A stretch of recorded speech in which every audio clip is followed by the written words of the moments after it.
kumaha ari pikiran anjeun tentang Allah ngagungkeun ka Nabi, Allah nu muji-muji Nabi, dek dihukuman naon ku anjeun? Kuring mah jelema hina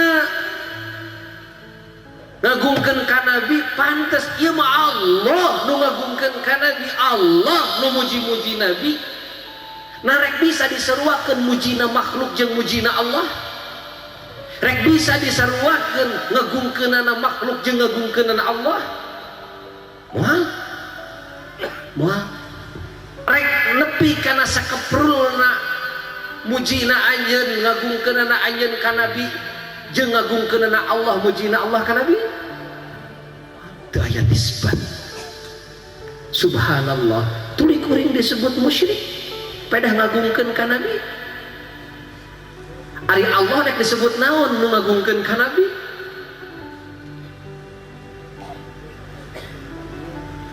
Kuring disebut mengkultuskan tul dihukuman musyrik, dolalah sasar pedah ngagungkeun ka Nabi, muji-muji ka Nabi. Ari ku anjeun Allah rek disebut naon? Rek dihukuman naon? Allah. Allah dadauh ka Nabi urang, Allah sumpah, Allah nganggo dauhan inna teh naon? Inna teh sabener-benerna taukid, padahal Allah mah teu kudu sumpah, Allah mah teu kudu make taukid, teu kudu da Allah mah pangeran atuh wajib diyakini, diimani, wajib dipercayaina. Allah nu dadauhna wa innaka la'ala khuluqin 'azim. Itu mah caranya dina Quran pujian Allah ka Nabi. Wa innaka jeung sabener-benerna anjeun Muhammad, Allahu akbar, jeung sabener-benerna, padahal teu kudu make sabener-benerna, jeung anjeun Muhammad teh atuh kitu. Tapi wa innaka Allah nganggo inna adalah harap taukid.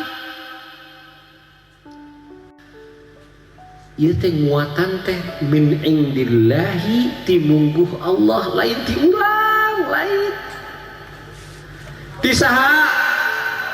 Ti Allah. Jeung saestuna anjeun Muhammad la'ala make lam, make lam ieu hukumna qasam, hukumna sumpah. Allah mah teu sumpah ge da pangeran, wajib urang percaya, tapi Allah sumpah demi zat aing ala khuluqin azim, saestuna anjeun Muhammad eta nyicingan dina perilaku anu azimin, anu banget agung. Azimin ieu kalimat anu mubalaghah, segatna anu hartina lebih banget hartina kitu.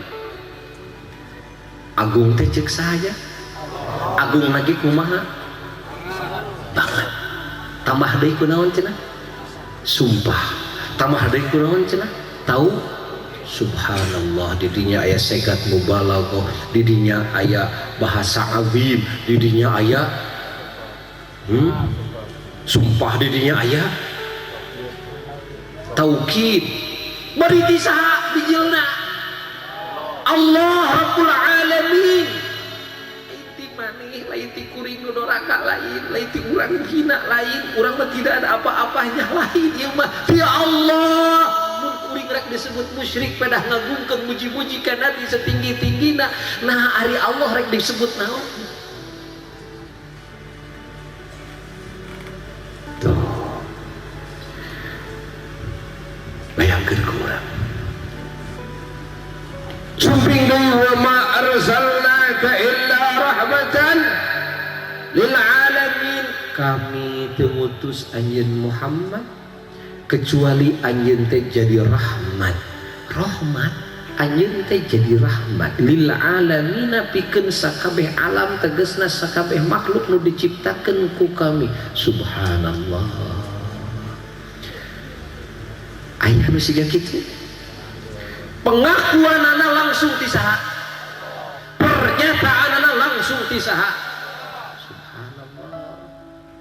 Nu di jerona adalah muji langsung, pengangkatan langsung karena harkat martabat, di embreng-embreng iklan Allah ke seluruh makhluk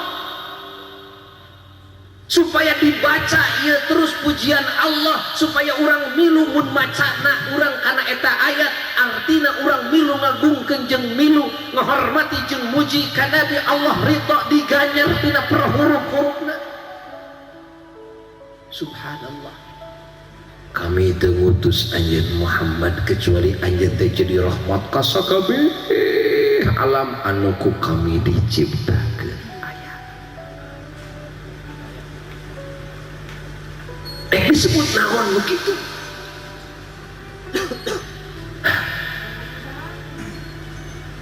Sakabeh makhluk teu eureun ieu makhluk meunang rahmat ti Nabi nu mawi teu aya batasan keunggulan Nabi, teu aya batasan fadolna Nabi, teu aya batasan. Teh kumaha ngomongkeunana da makhlukna ge teu eureun, ana teu eureun, rahmatna ge teu eureun, deh kumaha nyebut batasanana? Apan rahmatan lil alamin, pan alaminna ge ku Allah diciptakeun teu eureun, dikersakeun teu eureun. Nepi ka asup ieu alamin teh aya jelema asup ka surga, apan teu eureun alamin teh malaikat, apan teu eureun meunang rahmat Nabi teu eureun, rek aya batasna kitu keunggulan Nabi. Apakah salah Imam Busiri ku pedafa ngadawuhkeun fa inna fadla Rasulillahi laisa lahu haddun, saestuna keunggulan Nabi ieu laisa lahu haddun, teu aya batasanana. Coba pikir rek kumaha ngabatasna. Mun Nabi urang didamel rahmat ka sakabeh alam, ari alam ku Allah diciptakeun teu eureun.